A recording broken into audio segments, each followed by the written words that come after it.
ఈ అందరికి కూడా మరొకసారి ఈ ప్రభు అయిన యేసుక్రీస్తు నామములో మీకు వందనాలు. వెల్కమ్ టు వేదాంత పాఠశాల క్లాస్ 3.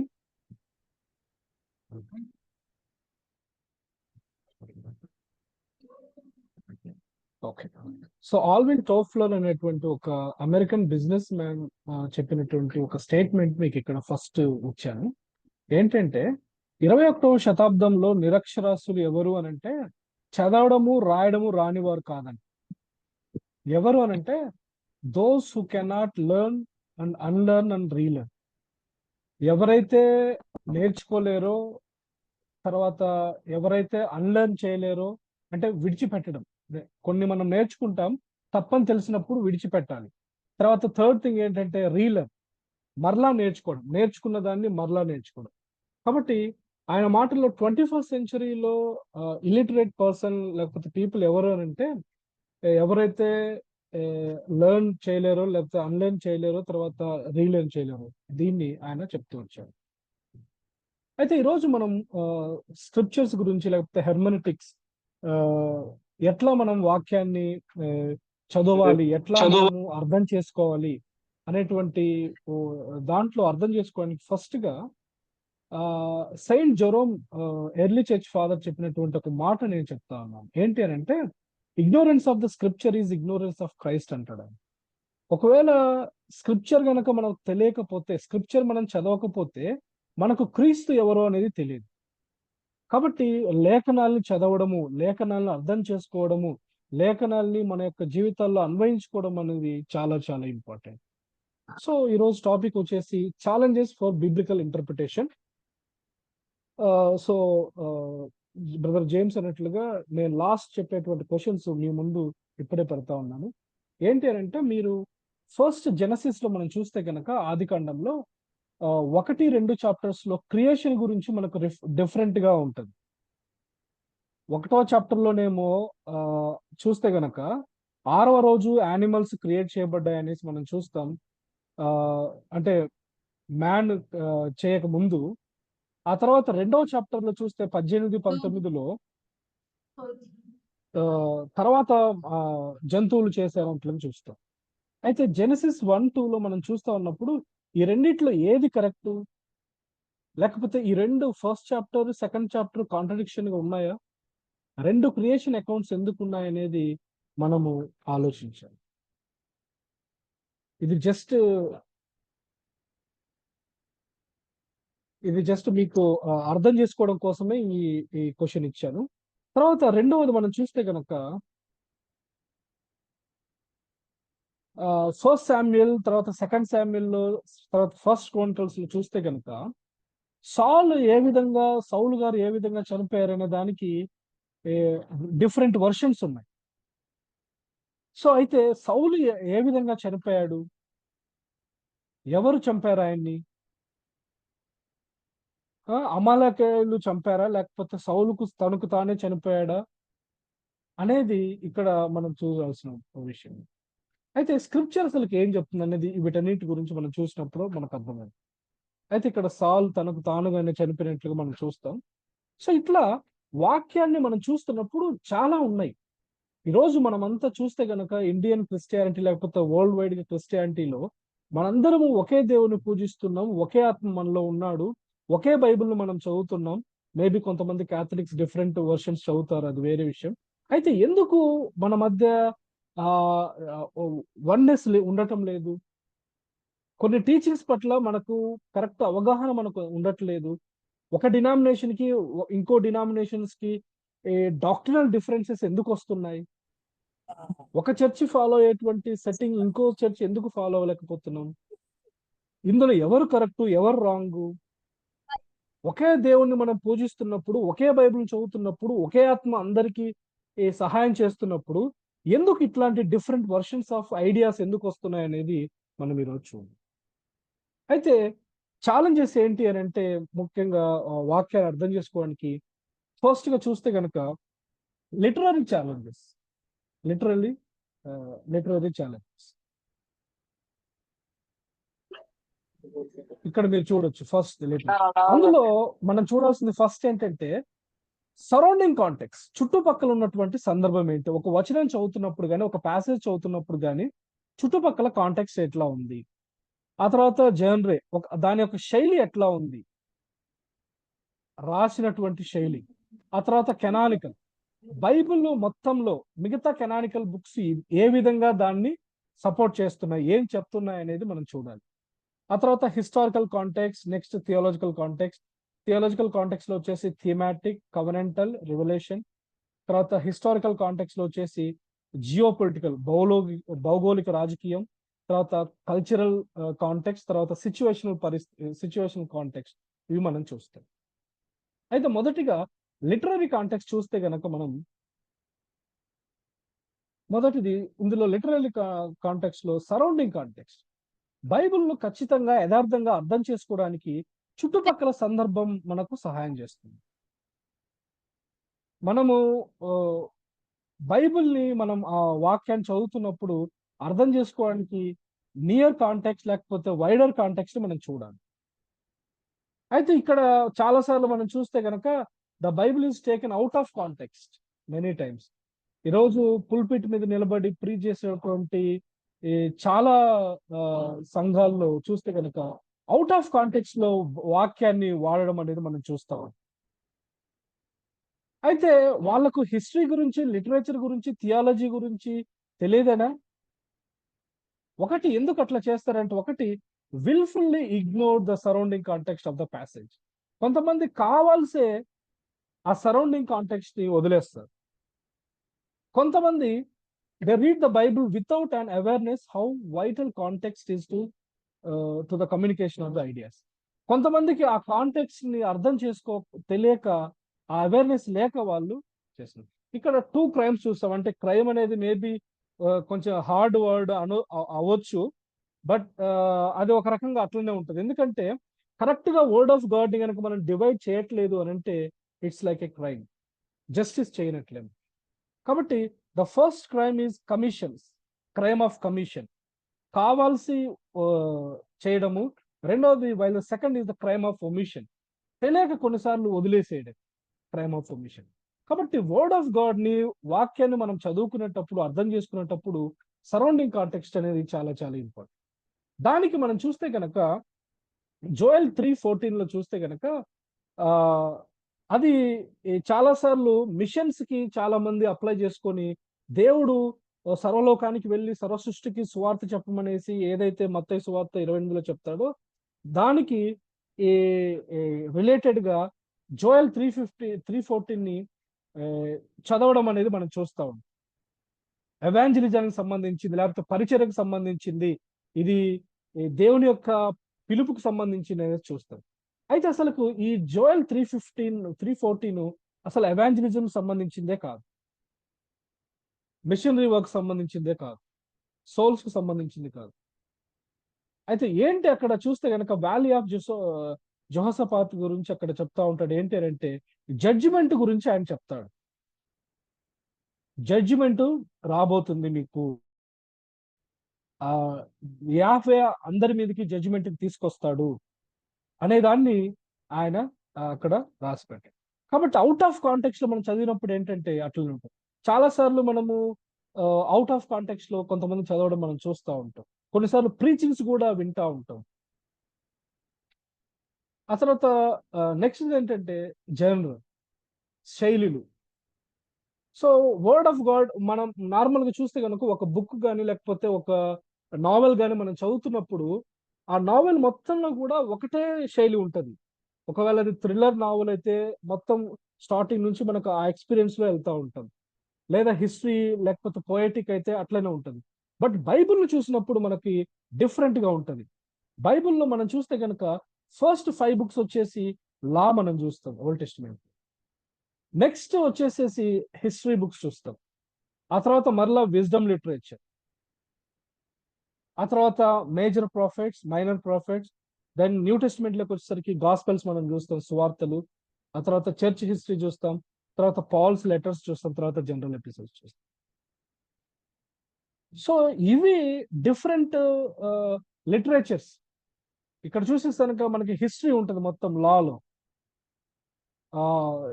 ఇజ్రాయెల్ యొక్క హిస్టరీ, ఎట్లా దేవుడు వాళ్ళని పిలుచుకున్నాడు, ఎట్లా వాళ్ళు ఐగుప్తులోకి వెళ్ళారు, అక్కడ నుంచి మరలా బయటికి ఎట్లా వచ్చారు, ప్రామిస్ ల్యాండ్కి ఎట్లా వెళ్ళారు, ఇదంతా కూడా మరలా హిస్టరీ ఇక్కడ ఇదంతా చూసినప్పుడు మరలా ఇది డిఫరెంట్ సెట్టింగ్ ఉంటుంది.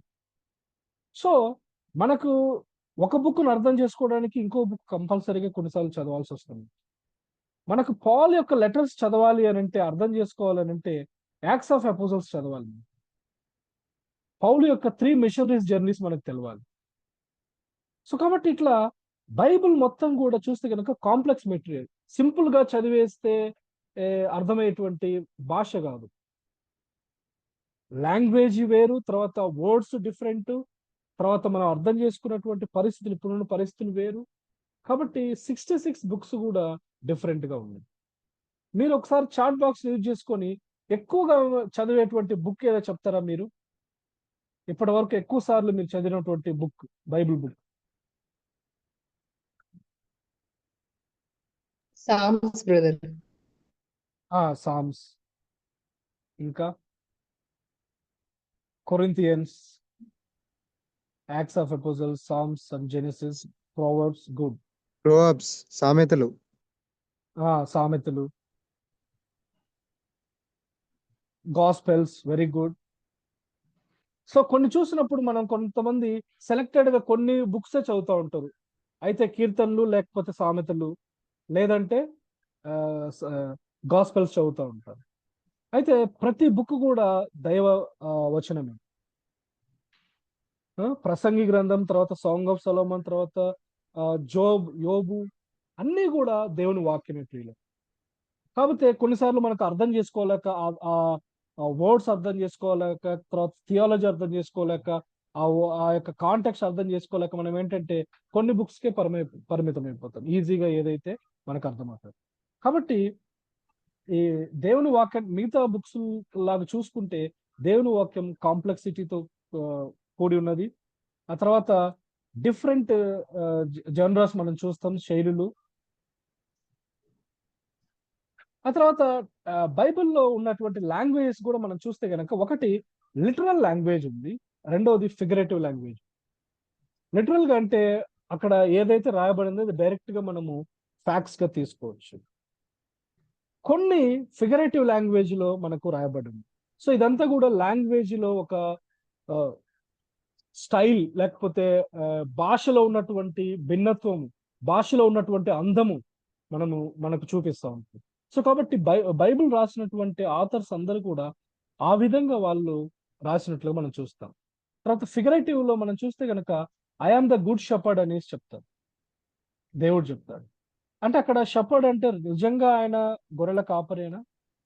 సో దాన్ని ఫిగరేటివ్ లో ఎట్లయితే ఒక షెపర్డ్ షీప్ కి కేరింగ్ ఇస్తాడో, ఎట్లా వాటిని ప్రేమించి వాటి కోసం ప్రాణం పెడతాడో, రిస్క్ తీసుకుంటాడో, ఆ విషయాల్ని ఫిగరేటివ్ లో చెప్పాడండి ఐఎమ్ ద గుడ్ షెపర్డ్ అని.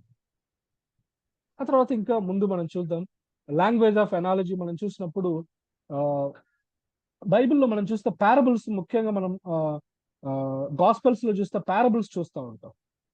పారబుల్ అనేది ఒక డిస్క్రైబ్ స్టోరీ, ఒక ఒక ట్రూత్ ని చెప్పడం కోసము వాళ్ళు ఉపయోగించినటువంటి ఒక పారబుల్. కాబట్టి దాన్ని మనము యాక్యురేట్ గా తీసుకోవడానికి లేదు. తర్వాత ఎలగోరీ అనేటువంటి ఈ నెరేషన్ ఉంటుంది అనమాట. అదేంటంటే ఒక స్పిరిచువల్ ట్రూత్ ని సింబాలిక్ గా చెప్పడం కోసము ఎలగోరికల్ వేలో దాన్ని రాసి పెడతారు. మనం చూస్తే గలషియన్స్ లో ఇద్దరు కుమారులు ఇస్మాయిల్ అండ్ ఐజాక్, వాళ్ళని 2 కవనెంట్స్ గా, ఇద్దరు ఉమెన్ షారా అండ్ హాగర్ ని 2 కవనెంట్స్ గా, 2 నిబంధనలుగా అలగారికల్ గా వాళ్ళు ఇంటర్ప్రెట్ చేసినట్లుగా మనం చూస్తాం. ఆ తర్వాత ఇమేజరీ, కొన్ని దేవుని అర్థం చేసుకోవడం కోసం కొన్ని ఇమేజరీగా పిక్చర్స్ మనము పిక్టోరియల్ రిప్రజెంటేషన్ లో మనం ఉంటాయి వాక్యం. ఆ తర్వాత నాలుగోది చూస్తే సింబాలిక్ రిప్రజెంటేషన్. సింబాలిక్ లో పర్సన్, తర్వాత నేమ్, కలర్, యాక్షన్, వీటిని వాడడం జరుగుతూ ఉంటుంది. Anna, sorry for the disturbance. So if you can use some Telugu words, it will be very easy. Yeah, thank you. So సింబల్లో మనం చూస్తే కనుక కొన్నిసార్లు లయన్, తర్వాత డవ్, తర్వాత మీరు ఉప్పై ఉన్నారు, తర్వాత వెలుగై ఉన్నారు అనేటువంటి మాటలు మనం చూస్తాం. నిజంగా మనం ఉప్ప లైట్ అని కాదు, ఆ వాటిలో ఉన్నటువంటి సింబాలిక్ ఎక్స్ప్రెషన్ ని మనము స్పిరిచువల్ గా మనం అప్లై చేసుకోవాలి. కాబట్టి భాషని యూజ్ చేసే విషయంలో మనం పారబుల్స్ చూస్తాం, తర్వాత అలగారి చూస్తాం, తర్వాత ఇమేజరీ, తర్వాత సింబల్స్ చూస్తాం. ఆ తర్వాత డిఫరెంట్ టైప్స్ ఆఫ్ జానరస్, శైలులు మనం చూస్తే కనుక రిపిటేషన్ వర్డ్స్ మనం చూస్తాం బైబిల్లో. జెనసిస్ లో 2:4 తర్వాత ఇవన్నీ చూస్తే కనుక వాళ్ళు ఒకటే మాటని పదే పదే వాడినట్లుగా మనం చూస్తాం.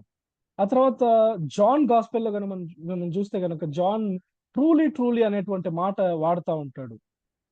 యథార్థంగా యథార్థంగా, లేకపోతే నిజంగా నిజంగా అనే మాట. అంటే ఒకదాన్ని రిపీటెడ్ గా చెప్పడం. తర్వాత యేసుక్రీస్తు పేతుని కూడా లాస్ట్ లో చూస్తే గనక నువ్వు నన్ను ప్రేమిస్తున్నావా, నువ్వు నన్ను ప్రేమిస్తున్నావా అని 3 సార్లు అడుగుతాడు, రిపిటేషన్ చేస్తాడు. అంటే ఏంటంటే దానికి ఒక ఇంటెన్షన్ తోటి వాళ్ళు అంటే ఏదో ఊరికి అడిగింది కాదని, కావాల్సే ఇంటెన్షనల్ తోటి రాసినటువంటి మాటలు. కాబట్టి రిపిటేషన్ కి అర్థం ఉంది. ఆ తర్వాత ప్యారలిజం చూస్తాం. ప్యారలిజం లో అంటే పోయట్రీలో మనం చూస్తున్నప్పుడు, మనం సాంగ్స్ లో కానీ కీర్తనలో మనం చూసినప్పుడు, ఆ తర్వాత యోనా గ్రంథంలో మనం చూసినప్పుడు కూడా నినివే గురించి, రిపెంటెన్స్ గురించి చెప్తున్నప్పుడు 4:1-4 తర్వాత 4:5-9 లో ప్యారలిజం మనం చూస్తాం. ఆ తర్వాత సిమిలే అంటే డైరెక్ట్ కంపారిజన్. ఇక్కడ మనం చూస్తే కనుక ఎగ్జాంపుల్, మీ పాపములు though your sins are like scarlet they shall be as white as snow. రక్తం వల్లే మన పాపములు ఉన్నా సరే దాన్ని మంచు వలె తెల్లగా చేస్తాడనేసి దేవుడు చెప్తాడు అనమాట 180లో. అంటే అక్కడ ఏంటంటే కంపారిజన్, డైరెక్ట్ కంపారిజన్ చేస్తాడు. తర్వాత మనం కొన్నిసార్లు తెలుగులో మనం చూస్తే మేబీ కొన్ని మన తెలుగు టెక్స్ట్ బుక్స్ లో కొంతమందిని ఎక్స్ప్రెస్ అంటే వివరించడం కోసం, ఒక బ్యూటిఫుల్ గర్ల్ ని వివరించడం కోసం ఆమె ముఖము చంద్రుడి వలె ఉంది అని అంటే ఏంటంటే షీ సో ఫెయిర్ అన్నట్టు, చాలా అందంగా ఉన్నట్టు, అంటే డైరెక్ట్ కంపారిజన్. ఆ తర్వాత ఇండైరెక్ట్ కంపారిజన్, మెటాఫర్ లో మనం చూస్తే the comparison is implied and not stated. So ఇక్కడ మనం చూస్తే సామ్ 23లో చూస్తే యెహోవా నా కాపరి అనేసి చూస్తాం, the lord is my shepherd. So ఇక్కడ ఇందాక నేను ముందు చెప్పినట్టుగా షెపర్డ్ లో ఉన్నటువంటి లక్షణాలు దేవుడు మనకి చూపిస్తాడు. కేరింగ్ చేయడం, రిస్క్ చూపించడం, ఆయన ప్రేమించడం, మనకి ఫీడ్ చేయడం, మనల్ని పోషించడం, ఇవన్నీ కూడా ఒక షెపర్డ్ చేస్తాడు. తర్వాత హైపర్ బోల్ అనేది కూడా మనం చూస్తాం లాంగ్వేజెస్ లో. ఇదేంటంటే ఎగ్జాగరేట్ చేసి చెప్పడం, ఎంఫసిస్ కోసం. సో ఇక్కడ మనం చూస్తే ద్వితీయోపదేశకాండం 1:28లో ఆ గోడలు ఆకాశం అంత ఎత్తుగా ఉన్నట్లుగా ఆయన చెప్తాడు. అంటే అక్కడ ఆకాశం అంత ఎత్తు ఉండడం అసలు సాధ్యమేనా అంటే ఎగ్జాగరేట్ చేసి చెప్పడం. కొన్నిసార్లు మనం చూస్తే నేను కొంతమంది ఏదైనా చిన్న పాముని చూసినా సరే వాళ్ళు చెప్పేటప్పుడు చిన్నపిల్లలు ఇంత పెద్ద పాము అని చెప్తారు. అసలు ఇంత పెద్ద పాము చుట్టుపక్కల ఉన్నటువంటి పరిస్థితుల్లో మనం చూడగలమా? మేబీ అది జంగిల్స్ లోనే ఎక్కడో ఉంటది. కానీ ఆ ఎగ్జాగరేస్ చెప్పడం అనేది చూస్తాం. ఆ తర్వాత ఐరానీ అనేది ఒకటి చెప్పడానికి దానికి రివర్స్ మీనింగ్ లో చెప్పడం. కొన్నిసార్లు కొంతమంది మామూలుగా కొంచెం హెల్దీగా లావు ఉన్న వాళ్ళని చూస్తే చాలా సన్నగా ఉన్నారని చెప్తారు మాటలు. అంటే అది చమత్కారంగా మాట్లాడడం, లేకపోతే ఐరానీగా మాట్లాడడం అన్నమాట. అంటే వాళ్ళు చెప్పినటువంటి దానికి రివర్స్ అన్నట్టు ఆ అర్థం. అంటే ఆ వాయిస్ టోన్ ను బట్టి మనకు అర్థమవుతుంది. సో అట్లా ఇవన్నీ కూడా మనం దేవుని యొక్క వాక్యంలో చూస్తాం. తర్వాత పర్సానిఫికేషన్, జాషువా 24:27 లో చూస్తే this stone will be witness అనేది మనం చూస్తాం. ఈ రాళ్ళే సాక్ష్యంగా ఉంటాయనేసి. రాళ్ళు నిజంగా సాక్ష్యంగా ఉంటాయా? ఉండవు. అయితే నాన్ లివింగ్ థింగ్స్ ని లివింగ్ థింగ్స్ గా చెప్పి చేయడం అన్నమాట. ఇప్పుడు మనం చూస్తే కనుక ఆల్ క్రియేషన్, మన చుట్టూ ఉన్నటువంటి క్రియేషను, పర్వతములు, తర్వాత కొండలు, చెట్లు అంతా కూడా దేవుణ్ణి స్తుతిస్తుంది అనే మాట చెప్తాం. అవన్నీ నాన్ లివింగ్ థింగ్స్. ఎట్లా ప్రైజ్ చేస్తాయంటే అది పర్సానిఫికేషన్ గా చేసి చెప్పడం అనమాట. ఆ తర్వాత మెటానమీ అనేది కాజ్ అండ్ ఎఫెక్ట్, తర్వాత సైన్ టు సిగ్నిఫై, అంటే ఒక రెండు వర్డ్స్ ని రిలేట్ చేసి చెప్పడం. Author for writing, a place for people, అట్లా కొన్ని ఎగ్జాంపుల్స్ కూడా ఇక్కడ నేను ఇచ్చాను. ఆ తర్వాత ఆంథ్రోపోమార్ఫిజం, ఇది దేవుణ్ణి అర్థం చేసుకోవడం కోసము మనిషిగా చెప్పడం. మనిషిగా అంటే ఇప్పుడు మనం కొన్నిసార్లు దేవుడు నా ప్రార్థన వినట్లేదు, లేకపోతే దేవుడు, మనం చూస్తే కనుక సామ్ 34లో, కీర్తన 34 దేవుని యొక్క చెవులు నీతిమంతుల ప్రార్థన వైపుకు ఉంటాయి అనేసి మనం చూస్తాం. అంటే దేవునికి నిజంగా చెవులు ఉంటాయా? సో అట్లా ఆ భాషను వాడడాన్ని ఏమంటామంటే ఆంథ్రోపోమోర్ఫిజం అంటాం. అట్లా చెప్పుకోకపోతే మనకు అర్థం కాదు. దేవుడు మనల్ని తన యొక్క చేతుల్లో భద్రపరిచాడు అనేటువంటి మాట మనం చూస్తాం. నిజంగా దేవుడికి చేతులు ఉంటాయా? సో మనం అర్థం చేసుకోవడం కోసము అది మనం అట్లా వాక్యాన్ని చూస్తాం. తర్వాత ఐజాయా 59లో కూడా మనం చూస్తే గనక దేవుని యొక్క చెయ్యి కుర్చ కాలేదు అనేది మనం చూస్తాం.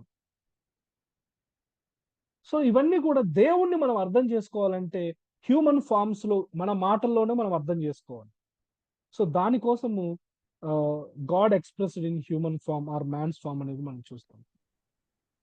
కాబట్టి అవన్నీ కూడా లిటరరీ కాంటెక్స్ట్ లో మనం చూస్తాం. ఆ తర్వాత కానానికల్ కాంటెక్స్ట్ లో మనం చూస్తే గనక ఒక బుక్ లో మనం ఒక సత్యాన్ని చదువుకున్నప్పుడు, ఒక ప్యాసేజ్ చదువుకున్నప్పుడు మిగతా 66 పుస్తకాలు ఏం చెప్తున్నాయి, మిగతా 65 పుస్తకాలు ఏం చెప్తున్నాయి అనేది మనము చూడాలి.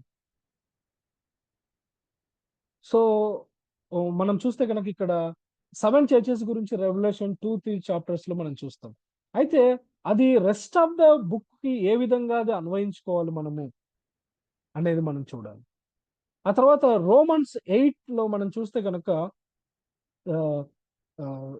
పాప్ బాండేజ్ ఆఫ్ కరప్షన్ గురించి మనం చూస్తాం.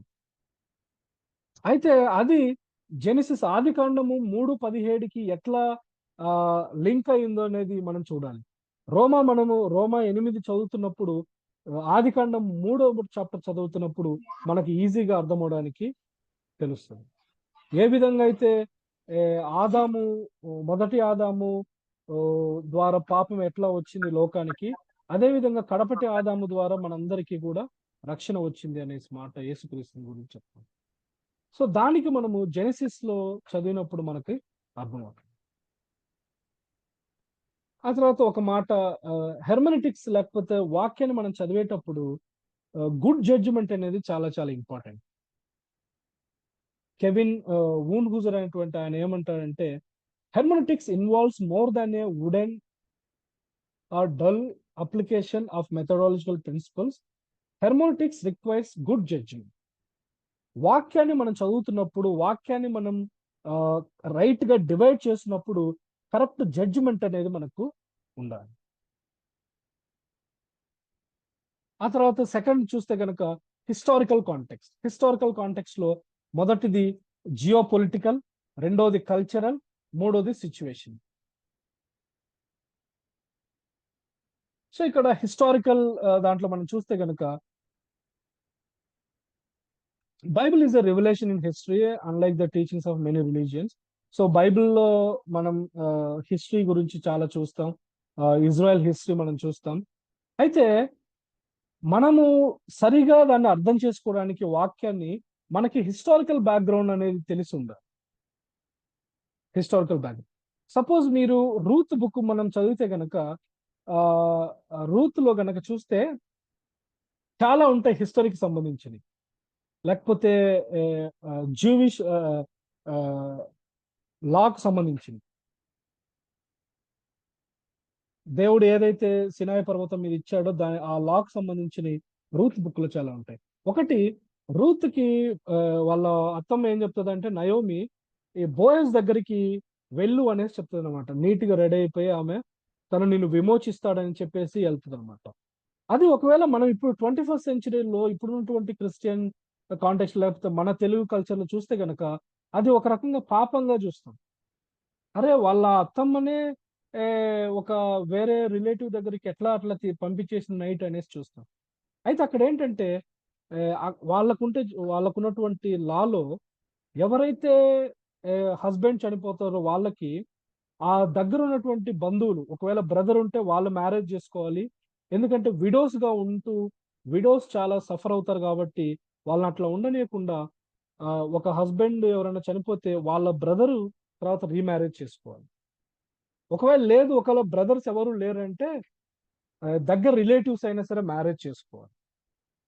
సో ఆ రీతిగా బోయజు రూత్‌కి దగ్గర రిలేటివ్ అవుతాడు కాబట్టి నయోమికి ఆమె ఎళ్లి చెప్తదండి వెళ్ళమనేసి. ఆ తర్వాత బోయజ్ గూడా మరలా మీటింగ్ పెట్టేసి పెద్దలందరినీ నాకంటే నీకు ఇంకా దగ్గర బంధువు ఇంకో ఆయన ఉన్నాడు. ఆయన నిన్ను రిడీమ్ చేస్తాడేమో చూద్దాం అనేసి ఆయనకి అవకాశం ఇస్తాడు. ఆయన నేను తీసుకోలేను అనేసి చెప్పినప్పుడు వాళ్ళు చెప్పుల్ని ఎక్స్చేంజ్ చేసుకుంటారు. చెప్పులు విడిచి పెడతారనమాట. సో అది హిస్టరీలో చూస్తే గనుక అది మనకు అర్థమవుతది ఎక్కడ అంటే లాలో అది వాళ్ళకి దేవుడిచ్చాడు.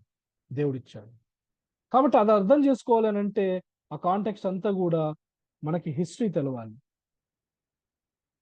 ఫస్ట్ 5 కాండంలో మనం చదవాలి.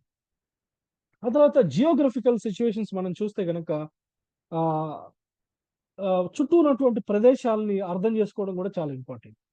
మనం మార్క్ 35లో చూస్తే గనక జీసస్ టెల్స్ ద స్టార్మ్ ఒక తుఫానుని యేసుక్రీస్తు ప్రభువారు అణిచివేయడం చూస్తా ఉంటాం. అయితే అది నిజంగా అసలకి అదొక ఓషనా? సముద్రమా? కాదు. ఒక చిన్న సరస్సు లాంటిది. అయితే ఆ చుట్టూ ఉన్నటువంటి పరిస్థితులు ఎట్లా ఉంటాయంటే, ఎప్పుడు ఆహ్, ఆహ్, తుఫానొస్తదనేది ఎవరు ఎక్స్‌పెక్ట్ చేయలేరన్నమాట. ఆ గాలిలీ ప్రాంతంలో. Sea of Galilee. సో, కాబట్టి ఈవెన్ దో తన యొక్క శిష్యులు ఫిషర్‌మెన్ అయినప్పటికిని, చేపలు పట్టేవాళ్ళు అయినప్పటికిని, వాళ్ళు దాన్ని గమనించుకోలేకపోయారు. సో, వాళ్ళు ఎళ్తారు. సో, సడెన్‌గా రావడం చూస్తాం. ఎందుకు అనంటే, ఆ చుట్టూ ఉన్నటువంటి పర్వతాలు, కొండలను బట్టి అక్కడ సీ ఆఫ్ గలీల్‌లో ఎప్పుడు తుఫానొస్తదని మనకు తెలియదు. ఆ తర్వాత కొన్ని మనం కొరింథియన్స్ గురించి మనం చూస్తున్నప్పుడు తర్వాత మిగతా పత్రికలన్నీ చూస్తున్నప్పుడు గూడా ఆ సిటీస్ జియోగ్రాఫికల్ లొకేషన్ అనేది మనకు తెలవాలి. యేసుక్రీస్తు నార్మల్‌గా చూస్తే గాలిలీ పైనుంటే యెరూషలేము కింద ఉంటది. యాక్చువల్‌గా ఇది డౌన్‌కి వస్తున్నట్లు. కానీ యేసుక్రీస్తు ప్రభువారు వెళ్తున్నప్పుడు పైకి ఎక్కి ఎళ్ళినప్పుడు అనే మాట మనం చూస్తా ఉంటాం చాలా సార్లు గాస్పెల్స్‌లో. పైకి ఎక్కి వెళ్ళడం అంటే ఇక్కడ జియోగ్రఫీలో ఏంటంటే అది డౌన్‌లో ఉండడాన్ని బట్టి ఆయన పైకి ఎక్కి వెళ్తా ఉంటాడు. సో, కాబట్టి జియోగ్రాఫికల్ అండర్‌స్టాండింగ్ అనేది మనకి అవసరం. భౌగోళికంగా ఎట్లా ఉంది అనేసి. ఆ తర్వాత కల్చరల్ కాంటెక్స్ట్ మనం అర్థం చేసుకోవాలి. ఇప్పుడు ఇక్కడ కల్చరల్ కాంటెక్స్ట్‌లో మనం చూస్తే గనక యేసుక్రీస్తు ప్రభువారు సమరయ స్త్రీ దగ్గరకొచ్చేసి వాటర్ అడగడం అనేది మనం చూసినప్పుడు శిష్యులు కొంచెము ఆశ్చర్యపోతారు. తర్వాత ఈమెనే నువ్వేంటి అసలకి ఒక సమరయ స్త్రీని యూదుడివైనటువంటి నువ్వు నన్ను వాటర్ అడుగుతున్నావు అనేటువంటి మాట మాట్లాడు. ఏంటి అంటే సమరైటన్స్ అసలు ఎవరు? హాఫ్ జ్యూస్, హాఫ్ సమరైటన్స్ వాళ్ళు. Half Gentiles. సో, వాళ్ళు మళ్ళా సమరైటన్స్ ఎక్కడి నుంచొచ్చారు అనేది మరలా మనం ఓల్డ్ టెస్టిమెంట్‌లో చూడాలి. అష్షీరియన్స్ వచ్చి చెరపట్టిపోయినప్పుడు ఇజ్రాయెల్ ప్రజల్ని వాళ్ళలో కొంతమంది అక్కడే ఉంటారు. వాళ్ళ సమరయ పీపుల్‌ని వాళ్ళు తెచ్చేసి ఇక్కడ పెట్టేసి వాళ్ళు పిల్లల్ని కనడం లేకపోతే మ్యారేజ్‌లు చేసుకోవడం చూస్తారు. సో, వాళ్ళే సమరయ గుంపుగా మనం చూస్తాం. కాబట్టి ఎందుకు ఆమె మ మ నేనిచ్చే వాటర్ నువ్వు తాగవు అనేసి నువ్వు నన్నెందుకు అడుగుతున్నావు అనడము. కానీ యేసుక్రీస్తు పర్పస్‌ఫుల్‌గా వెళ్లి అడగడము, కూర్చొని మాట్లాడడము. ఆ తర్వాత అప్పుడున్నటువంటి కల్చర్‌కి విరుద్ధం గూడా ఏంటంటే, ఒక స్త్రీ ఒంటరిగా ఉన్నప్పుడు ఒక పురుషుడు వెళ్లి మాట్లాడడం గూడా అది గూడా కల్చర్‌కి విరుద్ధంగానే ఉంటుంది. సో కాబట్టి కరెక్ట్ గా మనం మీనింగ్ ని అర్థం చేసుకోవాలి, కరెక్ట్ గా యేసుక్రీస్తు యొక్క పర్పస్ ని అర్థం చేసుకోవాలంటే మనకి కంపల్సరీగా కల్చరల్ బ్యాక్గ్రౌండ్ అనేది మనకు అర్థం కావాలి. అప్పుడే మనం కరెక్ట్ గా జడ్జ్ చేయగలుగుతాం. ఆ తర్వాత మార్కు 1:40-42 చూస్తే కనుక యేసుక్రీస్తు ప్రభువారు లెపర్ని టచ్ చేయడం మనం చూస్తాం. మొసాయిక్ లా ప్రకారంగా అట్లా టచ్ చేయకూడదు, కానీ ఆయన టచ్ చేస్తాడు. అట్లా చాలా విషయాలు యేసుక్రీస్తు చేసే పనులన్నీ కూడా శాస్త్రులు పరిచయాలు ఇబ్బందులు పెడతా ఉంటారు. సబ్బాతు దినంలో హీలింగ్ చేయడము, ఇవన్నీ కూడా లాలో అవన్నీ చేయకూడదనే చెప్తారు. బట్ వాటన్నిటికీ కల్చర్ లో మనం చూస్తే కనుక యేసుక్రీస్తు ప్రభువారు సోషల్ కాంటెక్స్ట్ కి, కల్చరల్ కాంటెక్స్ట్ కి ఎగెనిస్ట్ గా వెళ్ళి ఈ సువార్తని ప్రకటించినట్లుగా మనం చూస్తాం, పీపుల్ ని హీల్ చేసినట్లుగా మనం చూస్తాం. ఆ తర్వాత చూస్తే కనుక థియోలాజికల్ కాంటెక్స్ట్ లో thematic, covenantal and relational history. First thematic లో చూస్తే కనుక బైబిల్ ప్యాసేజ్ ని మనం చదువుతున్నప్పుడు ఆ ప్యాసేజ్ అంతా, లేకపోతే ఆ బుక్ అంతట్లో కూడా దేని గురించి మనము దేని గురించి హైలైట్ చేస్తుంది అనేది మనం చూడాలి. ఫర్ ఎగ్జాంపుల్ చూస్తే ప్రసంగి తర్వాత యోబు గ్రంథాల్లో మనం చూస్తే గనక జడ్జిమెంట్ రావడము, తర్వాత పీపుల్ మీదకి, ఆ తర్వాత వ్యర్థము అనేసే మాటలు, ఆ తర్వాత సూర్యుడి కింద సమస్తమును వ్యర్థం అనేటువంటి థాట్స్ కూడా ఈ 2 బుక్స్ లో కూడా మనం చూస్తాం. ఆ తర్వాత merits and limitations of wisdom, జ్ఞానానికి ఉన్నటువంటి లిమిటేషన్స్ కూడా మనం ఈ బుక్ లో చూస్తాం. ఆ తర్వాత దేవుని యొక్క సార్వభౌమాధికారాన్ని కూడా ఈ బుక్స్ లో చూస్తాం మనం. కాబట్టి ఒక థిమాటికల్ కాంటెక్స్ట్ మనం అర్థం చేసుకోవడం కూడా చాలా చాలా ఇంపార్టెంట్. కొన్నిసార్లు ఇప్పుడున్నటువంటి పరిస్థితిలో మనం చూస్తే కనుక తెలుగు చర్చెస్ లో ఎందుకు మనకి ఇట్లాంటి జరుగుతున్నాయి, కొన్నిసార్లు ఆపదలు, ఇబ్బందులు జరుగుతూ ఉంటాయి మనకే. దేవుని సేవకులే చాలా మంది కరోనా టైంలో చాలా మంది చనిపోయిన వారు చూస్తారు. దేవుని సేవ చేస్తున్నప్పుడు, దేవుని యొక్క వాక్యం ప్రకటిస్తున్నప్పుడు, దేవుని కోసం జీవిస్తున్నప్పుడు ఎందుకు సేవకులకి కష్టాలు వస్తున్నాయి, లేదా విశ్వాసులు ప్రభువుని ఆరాధిస్తూ ప్రభు దగ్గరికి వెళ్తున్నప్పుడు ఎందుకు బ్లెస్సింగ్స్ రాలేక సఫరింగ్స్ లో వెళ్తా ఉంటారు చాలా సార్లు, కొన్నిసార్లు. అంటే ఆ థీమ్స్ అన్ని కూడా మనకు ఈ బుక్స్ లో మనకు అవైలబుల్ గా ఉంటాయి. కాబట్టి వాక్యాన్ని చదివేటప్పుడు ఆ థీమాటికల్ పర్స్పెక్టివ్ కూడా మనం చదవడం అనేది కూడా ఇంపార్టెంట్. ఆ తర్వాత కొన్ని రూల్స్ బైబిల్ని అర్థం చేసుకోవడానికి ఏంటంటే, కాంటెక్స్ట్ అనేది చాలా ఇంపార్టెంట్, చాలా పదాలకి, చాలా ప్యాసేజ్లు. కాబట్టి అవుట్ ఆఫ్ కాంటెక్స్ట్ లో తీసి మనము చేయడం అనేది చాలా రాంగ్. ఆ తర్వాత clear passages must interpret the less clear. మనకి ఎక్కడన్నా తక్కువ క్లారిటీగా ఉంది అని అంటే ప్యాసేజీ, వేరే చోట బైబిల్లో క్లియర్ ప్యాసేజెస్ మనకు జాగ్రత్తగా అర్థమవుతాయి. ఆ తర్వాత scripture must be compared with scripture. వాక్యంతోనే మనం పోలిక చేసి లేకపోతే అర్థం చేసుకోవడానికి ట్రై చేయాలి. ఆ తర్వాత literal sense of scripture must rule. వాక్యము ఏమైతే చెబుతుందో అది మన జీవితాన్ని రూల్ చేయాలి, కానీ నా యొక్క ఆలోచన కానీ, లేకపోతే ఒక ప్రామినెంట్ స్పీకర్ యొక్క ఆలోచన కానీ, లేకపోతే జనాల యొక్క ఆలోచన కానీ మన జీవితాన్ని రూల్ చేయకూడదు. వాక్యం అనేది అల్టిమేట్ గా మనల్ని రూల్ చేయాలి. ఆ తర్వాత Bible must be allowed to define its own figurative language. So బైబిల్లో ఉన్నటువంటి ఫిగరేటివ్ లాంగ్వేజ్ ని మనం అర్థం చేసుకుంటూ మనం దాన్ని ఇంటర్ప్రెట్ చేయాలి. ఆ తర్వాత పారబుల్స్ లోంచి మనం డాక్ట్రిన్ అనేది తీసుకోకూడదు. Parables do not define doctrine but illustrate doctrine. ఏదన్నా ఒక సిద్ధాంతాన్ని మనం తీసుకున్నప్పుడు పారబుల్స్ లోంచి తీసుకోకూడదు. Excuse me.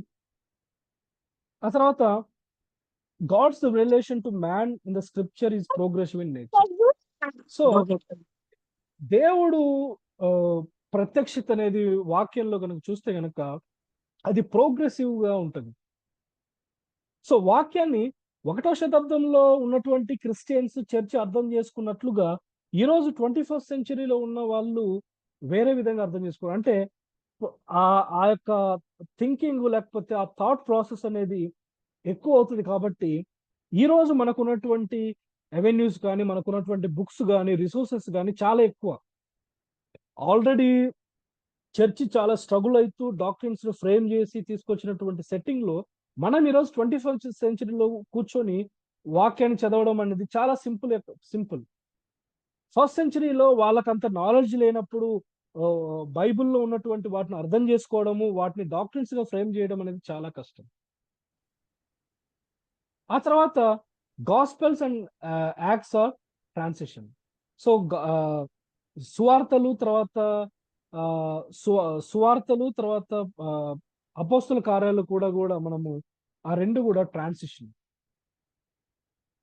Paul is the apostle to the Gentiles. Paul ని మనం అర్థం చేసుకున్నప్పుడు, పాల్ లెటర్స్ మనం చదువుకుంటున్నప్పుడు మనం మైండ్ లో పెట్టుకోవాల్సింది ఏంటంటే ఆయన అన్ని జనులకి అపోస్తలుడు అనేసి మనం అర్థం చేసుకోవాలి. ఆ తర్వాత Old Testament parallelism must be understood. Old Testament లో మనం సామెతలు, కీర్తనలు తర్వాత కొన్ని ప్రాఫిటిక్ బుక్స్ చదువుతున్నప్పుడు ఈ పారలిజమ్స్ మనము అర్థం చేసుకోవాలి. ఆ తర్వాత 2 or more interpretations are supported by the passage, both might be correct. నేను మీకు ఇందాక చెప్పాను, ఇప్పుడు సౌల్ని ఎవరు చంపారు అని అంటే ఒక బుక్ లో ఒక విధంగా ఉంటుంది, క్రోనికల్స్ లో ఇంకో విధంగా ఉంటుంది. సో అయితే ఆ రెండింటిని దగ్గరికి తీసుకొచ్చి కరెక్ట్ ని మనం ఐడెంటిఫై చేయాలి. జెనసిస్ 1 లో క్రియేషన్ అకౌంట్ కరెక్టే, సెకండ్ లోది కూడా కరెక్టే. సో ఆ రెండింటిని మనం దగ్గర తీసుకొని చదవడం అనేది important. And Bible does not say is as important what it does సే.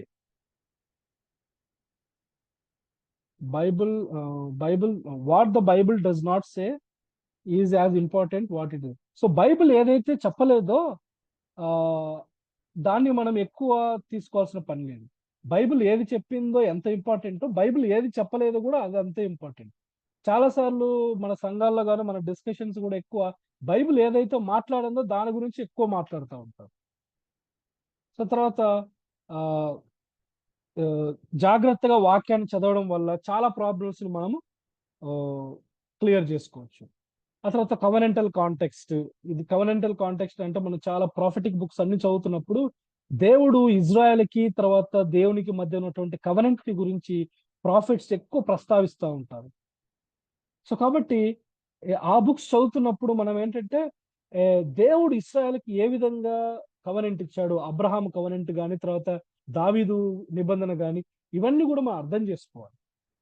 ఎందుకు దేవుడు వాళ్ళని పదే పదే ప్రేమిస్తున్నాడు, వాళ్ళని శిక్షిస్తాడు కూడా డిజోబీడియన్స్ చూపించినప్పుడు. సో అవి అర్థం చేసుకోవాలంటే మనకు కవెనెంట్ అర్థం చేసుకోవాలి, కవెనెంటల్ రిలేషన్షిప్. ఆ తర్వాత రెవల్యూషన్ హిస్టారికల్ కాంటెక్స్ట్ కూడా మనం అర్థం చేసుకోవాలి. బైబిల్ని మనం అర్థం చేసుకుంటా ఉన్నప్పుడు ఒక టైంలో మనకు అర్థమైనటువంటి టెక్స్ట్ వేరు, ఆ తర్వాత నెక్స్ట్ అర్థమయ్యేటువంటి ఇది వేరు. మీరు ఒకవేళ పీటర్ గురించి మనం చూస్తే గనక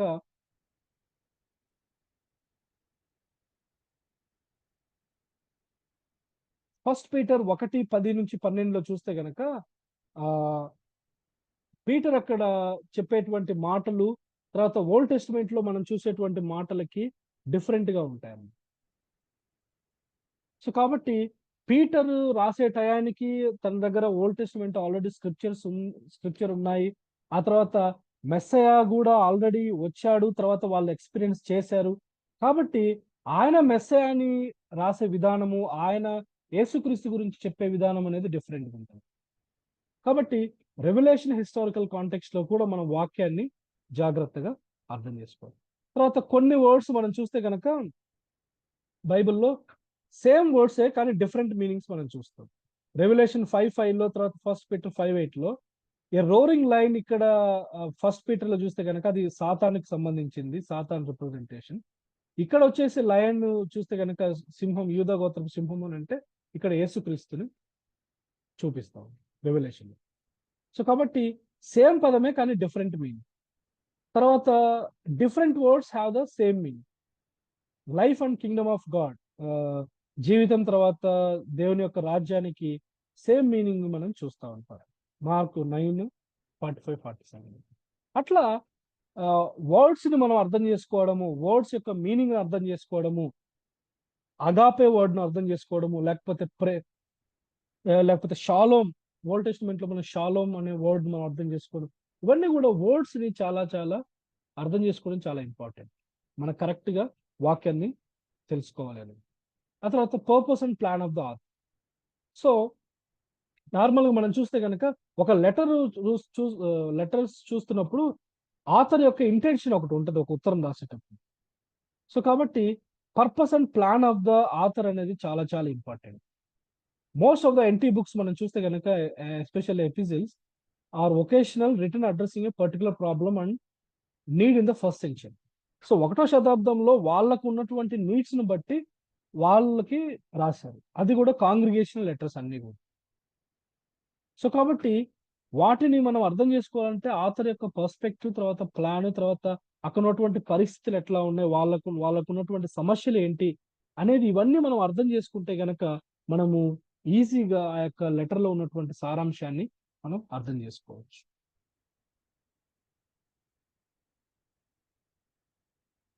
ఆ తర్వాత జాన్ లో మనం చూస్తే కనుక జాన్ 20:30లో John explains that his focus is to show the Jesus as Son of God so that people may believe. So కాబట్టి యేసుక్రీస్తుని దేవుని కుమారుడుగా ఆయన చూపించాడు. ఎందుకంటే ఆయన యందు అందరూ నమ్మి విశ్వసించాలని. అందుకని మొదటి నుంచి కూడా యేసుక్రీస్తుని ఆయన దేవునిగానే ఆయన చూపిస్తూ వచ్చాడు. జాన్ లో 1st చాప్టర్ నుంచి మనం చూస్తే కనుక ఆది యందు వాక్యం ఉండెను, వాక్యం దేవుడు ఉండెను, వాక్యమే దేవుని యొద్ద ఉండెను, ఆ వాక్యమే శరీరధారిగా మన మధ్య నివసించింది. ఈ మాటలన్నీ ఆయన ఏంటంటే స్టార్టింగ్ నుంచి కూడా యేసుక్రీస్తే దేవుడు అనేటువంటి థాట్ లో ఆయన రాసుకుంటూ వస్తాడు. మిగతా గాస్పెల్స్ అన్ని కూడా మనం చూస్తే గనక మాథ్యూ, మార్క్, లూకు మనిషి ఏ విధంగా దేవుడు అయ్యాడు అనేటువంటి మాటలు చూస్తాం. ఏ విధంగా పుట్టాడు యేసుక్రీస్తు ప్రభువారు, బాల్యం గురించి చూస్తాం, తర్వాత ఆయనకు సూచక్రియలు చూస్తాం, ఫైనల్ గా ఈయనే మెస్సయ అనేసి చూస్తాం. అయితే జాన్ లో స్టార్టింగ్ నుంచే ఆయనే మెస్సయ, ఆయనే దేవుని యొక్క కుమారుడు అన్నట్లుగా ఆయన రాసినట్లు చూస్తాం. కాబట్టి ప్రతి బుక్ ను మనం చదువుతూ ఉన్నప్పుడు ఆథర్ యొక్క కాంటెక్స్ట్, తర్వాత ఆ చర్చ్ యొక్క కాంటెక్స్ట్, తర్వాత పర్పస్ ఏంటి అనేది ఇవన్నీ అర్థం చేసుకుంటేనే మనం దాంట్లో ఉన్నటువంటి మీనింగ్ ని మన జీవితాలకి, మన సంఘాలకి అప్లై చేసుకోవచ్చు. కాబట్టి వాక్యాన్ని రైట్ గా డివైడ్ చేయాలి. వాక్యాన్ని చక్కగా మనము అర్థం చేసుకోవాలి, మన జీవితాలకు అన్వయించుకోవాలంటే ఖచ్చితంగా ఇప్పుడు మనం చూసినటువంటి వాటన్నిటిలో కూడా మనము జాగ్రత్తగా చేయాలి. ఎందుకంటే కొంతమందికి రాంగ్ నోషన్ ఉంటుంది అనమాట. దేవుడు అర్థం చేసుకో, దేవుడు మనకు బోధిస్తాడు, హోలీ స్పిరిట్ గాడు మనలో ఉంటాడు కదా, చేస్తాడు. అది కరెక్టే. హోలీ స్పిరిట్ గాడు మనకు ఇన్ని టెక్నిక్స్, లేకపోతే ఇంత మనం చదువుకున్నా సరే, ఇంత నాలెడ్జ్ కాంటెక్స్ట్ ఉన్నా సరే, అల్టిమేట్ గా మనతో సత్యాన్ని బోధించేది ఎవరు అంటే హోలీ స్పిరిట్ గాడే. అయితే ఆ వాక్యాన్ని సరిగా అర్థం చేసుకోవాలంటే we must know the context. So దానికి మనం చూసినట్లుగా లిటరరీ కాంటెక్స్ట్ చూడాలి, ఆ తర్వాత కల్చరల్ కాంటెక్స్ట్ చూడాలి, తర్వాత సోషల్ కాంటెక్స్ట్, తర్వాత టైం, ఇవన్నీ కూడా చూసినప్పుడు మనం దాన్ని కరెక్ట్ గా అర్థం చేసుకోవచ్చు. సో ఏమైనా క్వశ్చన్స్ ఉంటే అడగండి. Any questions? And thank you. Yes, thank you Over to so Brother much, Johnson. Anna. Thank you so much. So, yeah, this is the time for Q&A session. అడగవలసిందా మనం చేస్తాం.